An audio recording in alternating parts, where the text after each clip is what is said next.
Today on the Laura Flanders Show, writer and activist Leah Lakshmi Piepzna-Samarasinha discusses poetry, capitalism, and the difference between disability rights and disability justice.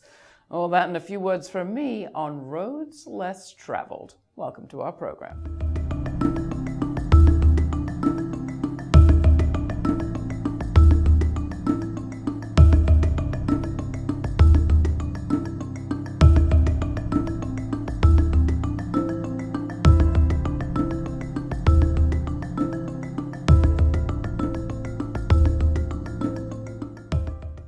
Hi, I'm Laura Flanders. Safety. Every law enforcement officer and every politician will tell you that they're for it. And yet for many, police aren't the answer. They're a problem in the community, and today's policymakers are only making things worse. If what we're doing isn't making many of us safer, what might? Our next guest has gone on a search. Leah Lakshmi Piepzna-Samarasinha describes herself as a queer, disabled writer-performer, poet, healer, and teacher. Inspired by poets June Jordan, Suheir, Hammad, and what she calls the whole women of color pantheon, she's the author of several books of poetry, including Consensual Genocide and the Lambda-award winning Love Cake. She's a new book of poetry, Bodymap, and a memoir, Dirty River, out this year. She also performs with the group Mangoes with Chili. She's an editor, too, of the book The Revolution Starts at Home, Confronting Intimate Violence in Activist Communities, a book that grapples with the difficult ideas of addressing violence without police. We also discovered that we shared a meal together a few years ago in Toronto, many years ago. I'm happy to see you again, Leah. Thanks for coming in. Thank you so much for having me. Let's talk a little bit about this notion of safety, and we'll come back to other things. What does it mean to you? I think that there are a million survivors of violence out there. I think that most people have survived some form of abuse or violence. I think that as feminists, we've been talking about that at least since the 70s and beyond. And I think that in the criminal legal system, which I don't call the criminal justice system because it doesn't bring it, no one ever asks survivors of violence what they need to have safety, justice, and healing in their lives. We're told as survivors of violence that, yay, second wave white liberal feminism worked, so we get to call the cops and send our abusers to prison. I don't know a single survivor who's ever called the police to get justice. And of the ones that I've read about, I don't know a single one who said, yeah, my experience in the criminal legal system was great and I got what I needed.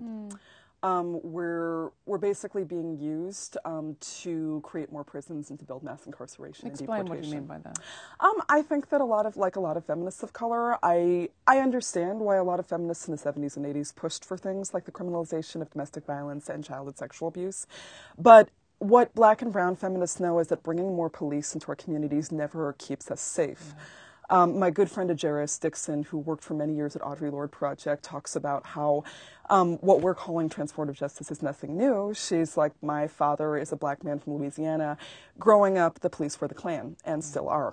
And he's like, that's not who we called when there was intimate partner abuse in our communities. That hasn't changed. Is that where the artist and poet and imagination comes in, of what else might we do? What else have other communities done? One thing that I'm really grateful for, so I'm about to be 40, which means I came up as an activist and an organizer in the 90s, and I still, back then I would run into, you know, in whatever movement spaces we were part of, a little bit of the, oh, cultural work's this very feminized, unimportant thing. I still remember trying to organize a Free Mumia rally in 1996, and there was some old white Bolshevik guy who was like, and we were young people of color, and we were like, we want to have MCs and hip-hop artists and poets, and he was like, that's not how you do a proper rally, you sell the paper, and we were like, you're racist and irrelevant. I think that cultural work still is minimized, but I think that it goes beyond just being the entertainment at the rally. I think it is just what you said about, I mean, Diane DePrima once said that the only war that matters is the war of the imagination, and I think that it's very easy when we are surviving and not surviving multiple forms of violence all of the time to focus on the power that we don't have. One thing that the Allied Media Conference, which is a grassroots media conference I work with, stresses in how we organize is that we focus on where we're powerful, not where we're powerless. I think the imagination is one place where we're powerful, and I think that we don't have the state, we don't have the prisons, we don't have the cops, thank God. What we do have is the wild, queer feminists of color decolonial imagination. And what difference does your disability make and the disability rights movement make? I heard you begin to talk about it, but I think it's important. Right. We actually use the term disability justice because the disability rights movement, while it's incredibly important and I'm grateful for the work those organizers did, has been predominantly a white-dominated single-issue movement. Disability justice as a term was coined by people of color with disabilities who were revolutionaries, especially Patricia Byrne and Leroy Moore of Sins Invalid, who got really sick of being marginalized as disabled revolutionary people of color within both white disability rights and non-disabled people of color movements. And I would just say everything. Kara Page, who is a beloved person who's the ED of Audre Lorde Project right now, she was part of a group called Kindred, which still exists, which is Black and brown queer Southern healers. And they came together because she was like, organizers are literally dying in the South because of chronic illness and ableism and the relentless pace of our movements that is ableist. So I would say the first thing that's true for our movements is that sustainability is a huge issue for us. There's so much that non-disabled activists can learn from disabled people. And that's kind of one of the beginning places. I think a lot of non-disabled activists or people who don't identify as disabled yet are used to thinking of disability only in terms of, oh, we need to get a ramp. And that's really important. But it's a really huge cognitive leap for non-disabled folks to become aware that disabled folks have our histories and cultures of resistance. We have crip science. We have incredible organizing skills that non-disabled people need to learn from. I can organize from bed. I can organize on the internet. I can organize on Crip Time. I can do a lot of miraculous things that are not on a 16 meeting a week relentless schedule.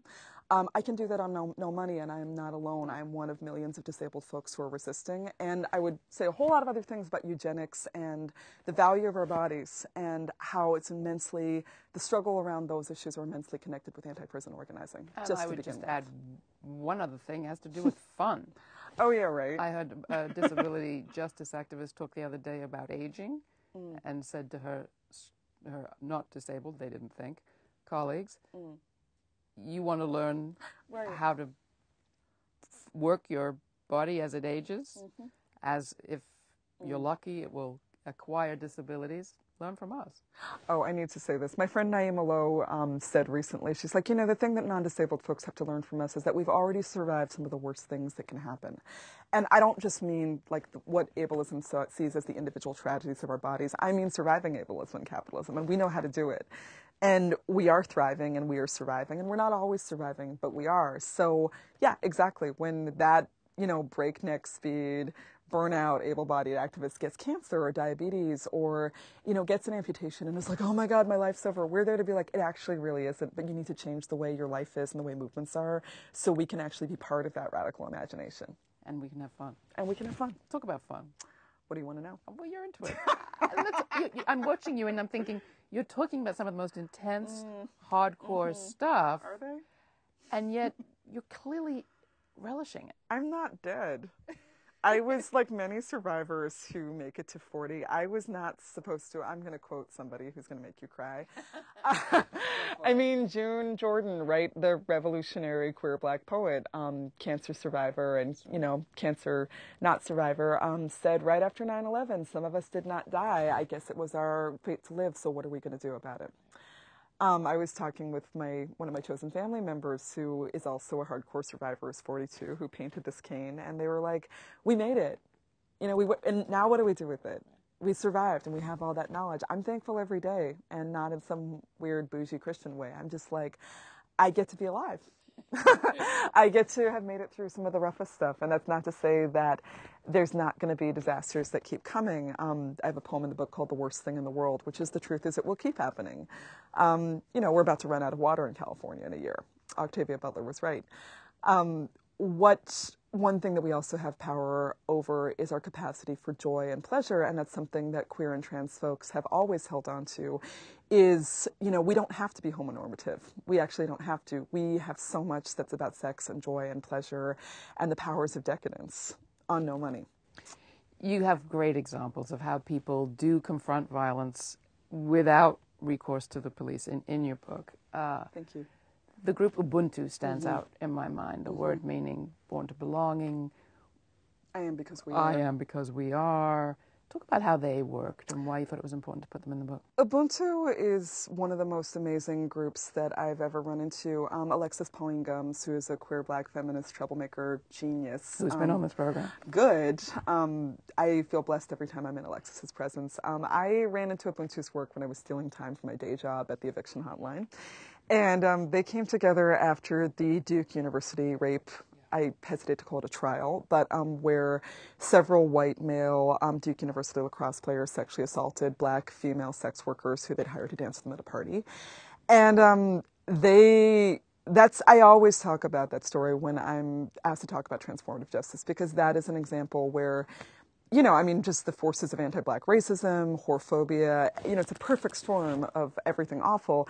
It would be really easy to feel like there's nothing we can do. And Ubuntu came together and they said, we can't control the courts, but we can do a National Day of Truth-Telling march past the house where the assault happened, holding signs saying someone I love is a sex worker, and I believe survivors, and do a dance routine to Audre Lorde's A Litany for Survival in front of the house where the assault happened. And they just grew to do incredible anti-violence work in Durham, North Carolina and beyond. And just speaking to that, this example that is in the interview that we did with Alexis that pops out at me is that, you know, they had multiple examples of they were like, yeah, we were just walking down the street one day and we ran into this young woman who'd just been assaulted by her partner.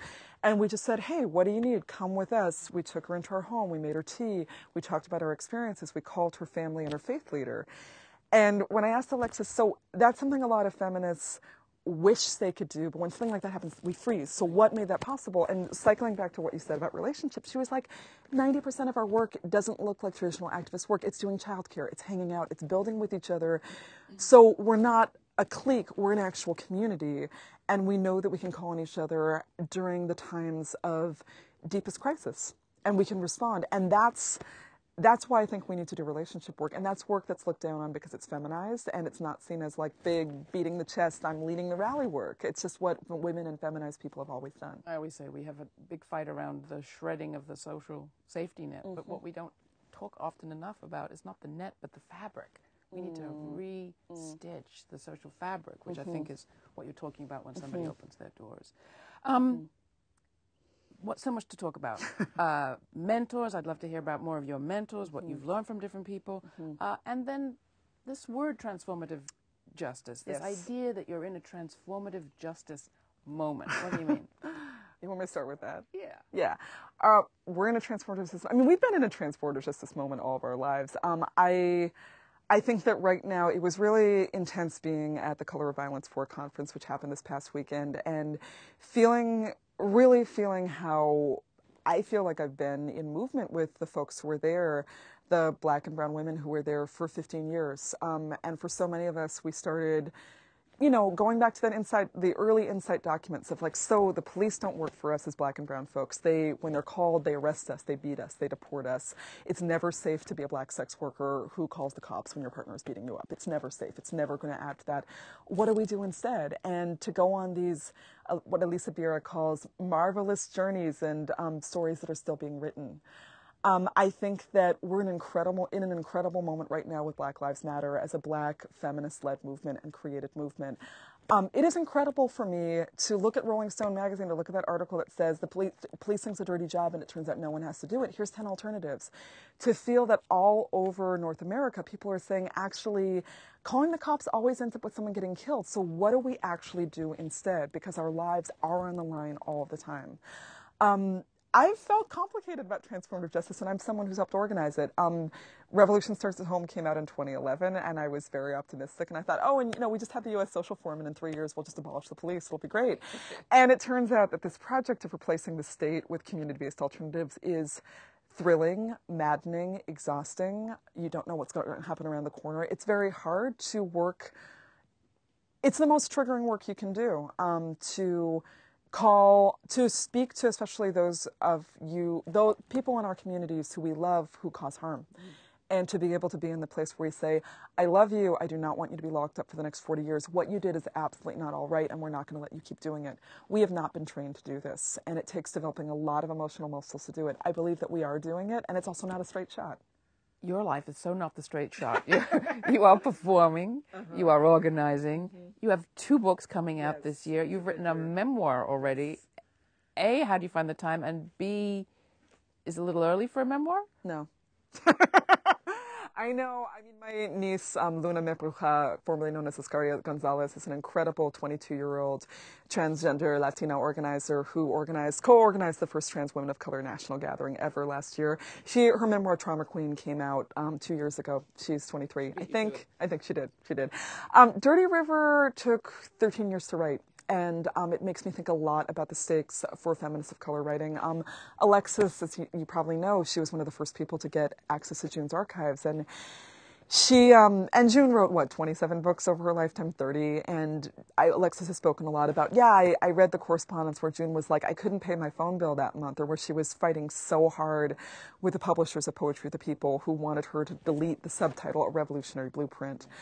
I feel immensely lucky to be a queer, disabled feminist of color writing, and it's not, no one dinged me on the head with a star. It's not automatic. It's taken a lot of collective labor. It doesn't happen if our presses and media movements don't keep going. And like a lot of, queer, working class, feminists of color, disabled folks, fill in the blank, we've really led real lives.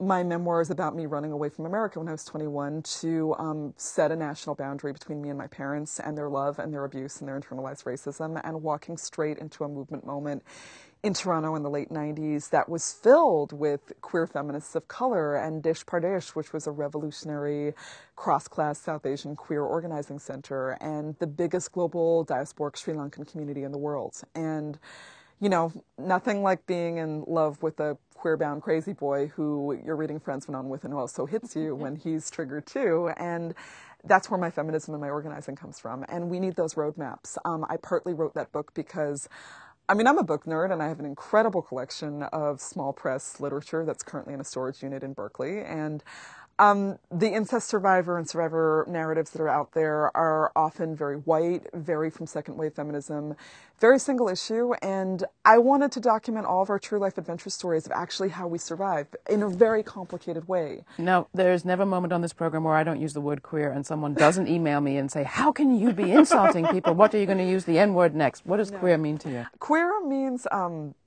everything that's not straight, that's in the practice of moving always towards freedom. So, Leah, you agreed generously to read something to us. What are you going to read? I'm going to read a poem called Wrong Is Not Yours after June Jordan, and it's from my new book, Bodymap. One day, you are a 22-year-old with dreadlocked, half-desi hair. You decided to lock when you did double-dip mescaline on New Year's Eve after staring at pictures of sadhus from South India.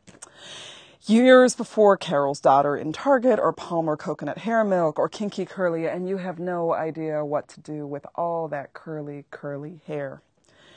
And you decide you want to change your name from Albrecht. No more Albrecht. You want your great-grandmother's. You are a 22-year-old on a straight diet of nothing but Frantz Fanon, Marlon Riggs, and Christos. You are a Sri Lankan daughter of the Dutch East India Company.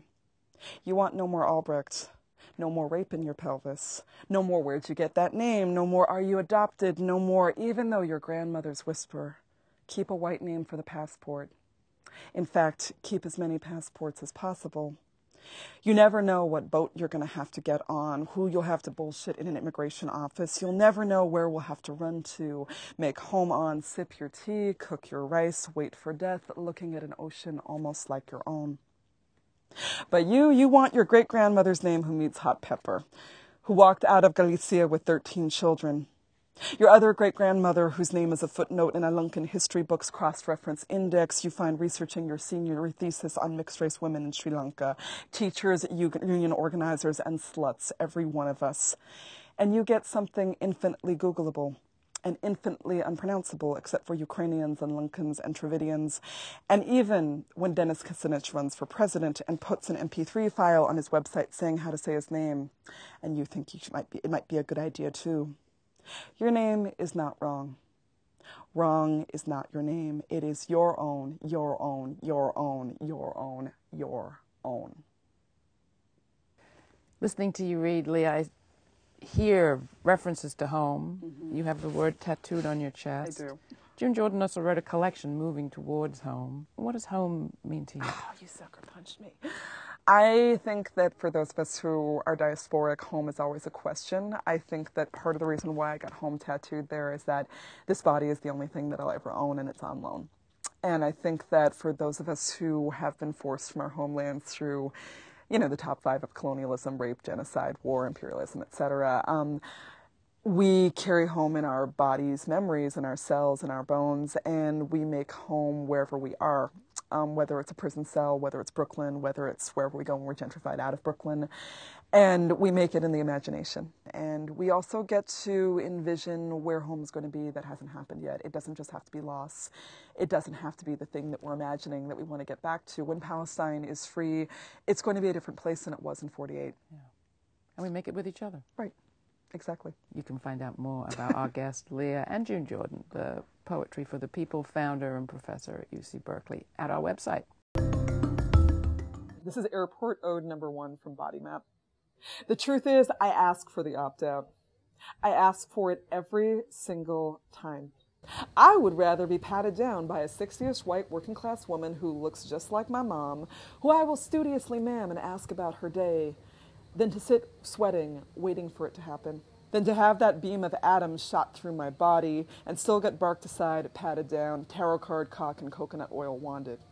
Once on my way to a red eye from a performance in a cocktail dress, you were young and brown and queer, and you said, damn, it'll be easy to search you. You're hardly wearing anything at all. You complimented my mukuti, and because I'm a frequent queer art brown lady flyer, you remembered me from a week or 2 ago. This is where we are in 2012.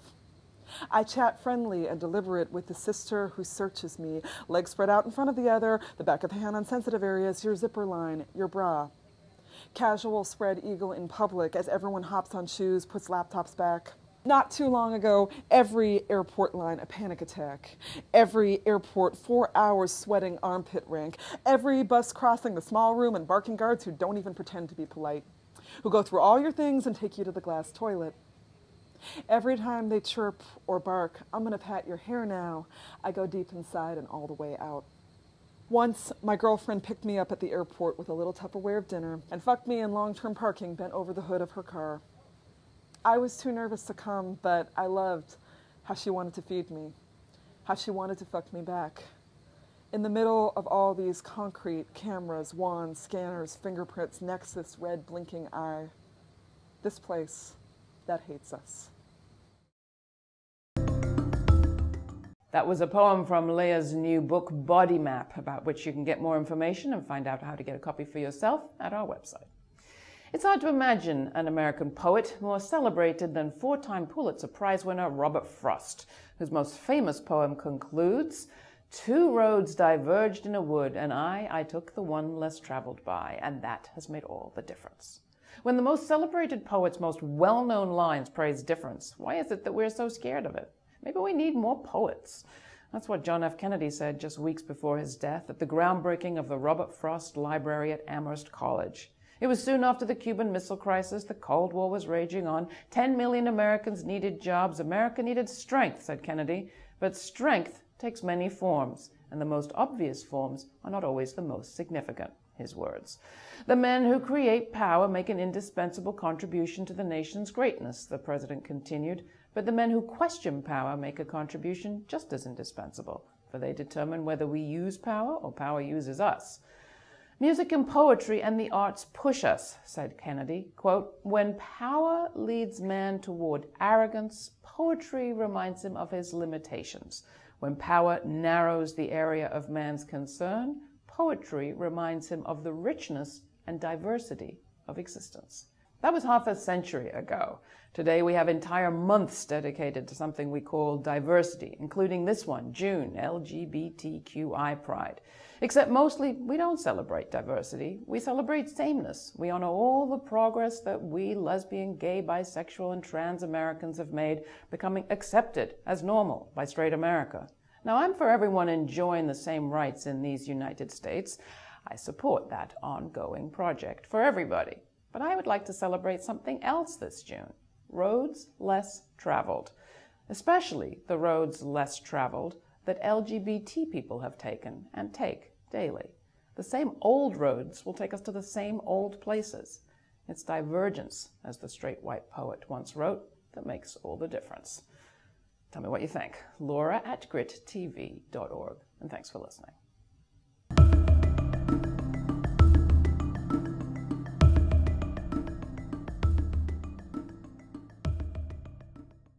Today on the Laura Flanders Show, from the archives, an interview with author and law professor Dean Spade. One of the really interesting contests inside trans communities and more broadly in queer and trans politics is whether or not hate crimes laws actually work. And an exclusive preview of Spade's new film about pinkwashing. Israel is gay-friendly when it serves its purposes.